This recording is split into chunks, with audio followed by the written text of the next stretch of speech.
بہقی کی روایت ہے، حضرت زید بن اسلم بیان کرتے ہیں حضرت عمر رضی اللہ تعالیٰ عنہ کو ایک دن لا کر کسی نے دودھ پیش کیا، دودھ پی لیا، پھر پوچھتے ہیں یہ دودھ کہاں سے آیا تھا؟ کہا وہ فلاں جگہ پانی کے گھاٹ پر گئے تھے، وہاں زکوٰۃ کے اونٹ تھے اور چرواہا جو ہے وہ اونٹوں سے دودھ دو رہا تھا،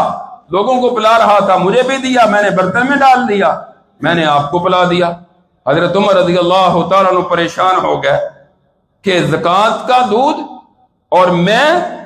میرے منہ میں چلا گیا، میرے پیٹ میں چلا گیا۔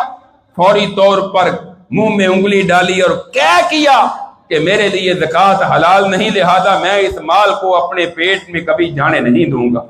کبھی حرام نہیں کھاؤں گا، زکوٰۃ کا مال ہے، حالانکہ کسی نے لا کر دیا ہے۔ حضرت عمر رضی اللہ تعالیٰ عنہ بذات خود تو اس پر مکلف نہیں تھے، کیونکہ کسی نے لا کر دیا، خود تو نہیں لے کر آئے، اور پھر لا علمی میں ہو گیا۔ اور اگر ہم جانتے بوجھتے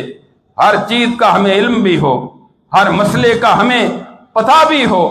اس کے باوجود حرام مال کھاتے رہیں، کماتے رہیں، جمع کرتے رہیں، پھر یاد رکھو رسول اللہ صلی اللہ علیہ وسلم نے یہ جتنی تلقین کی ہے اور حرام کا انجام بتلایا ہے، اس سے پھر بچ نہیں سکتے۔ لہذا اپنے کاروبار کو، اپنے مال کو، اپنی تجارت کو، اپنی معیشت کو حلال بنیادوں پر قائم کرو اور